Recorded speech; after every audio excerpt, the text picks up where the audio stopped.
Hey everyone, John Samankowitz at Beer Law Center.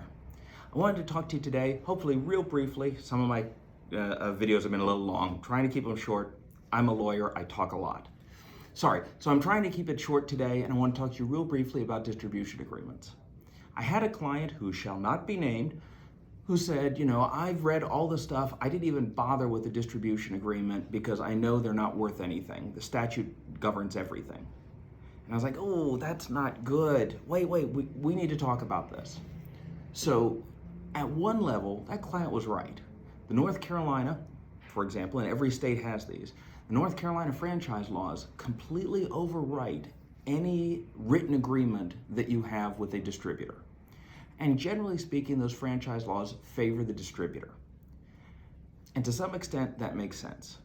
The idea is so that the supplier, the big, powerful brewery, I know that's not the case for most of us, but that big, powerful brewery can't snatch away that trademark or those brand rights on a whim from the very small and feeble and independent distributor.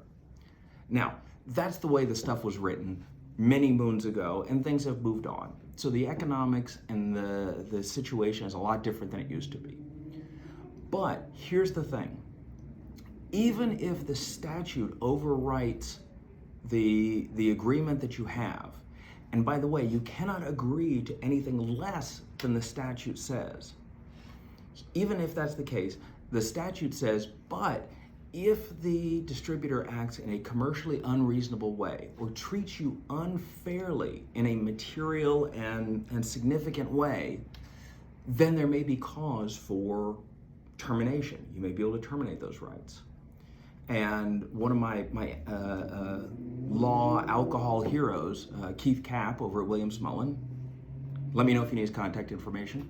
Anyway, one of my heroes, I talked to him a lot, and one of the seminars he gave, it really resonated with me. The idea is an agreement is a great way to identify what the parties considered reasonable at the time. So for example, most of my distribution agreements I write for clients, whether they're distributors, who I do represent, or breweries or wineries or whatever, any other alcohol producers, any of those things, I always build in what are those performance expectations.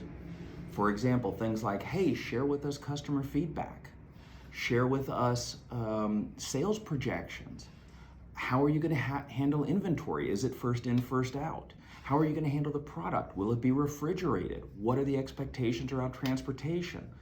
All of that stuff, you want to set the expectation. So even if the distributor or whoever argues later, no, the franchise laws overwrite that. Well, that's true, but the franchise laws also say commercially reasonable. Well, here's what we all agreed was commercially reasonable. You're saying that's not commercially reasonable anymore? So it gives you a much better opportunity to argue around, no, you breached what we both agreed was the right thing to do. So even though there's a lot of law and a lot of pressure to say, hey, this doesn't mean a lot, I still really recommend to all of my clients, if you're gonna enter into a distribution agreement or distribution relationship, have a written distribution agreement and make sure the things you think are important are in that agreement, because that's our best chance to argue for separation, termination, or just to get them to do what they said they would do. Anyway, I hope that was helpful. Follow us on social media at Beer Law Center. Take care, y'all.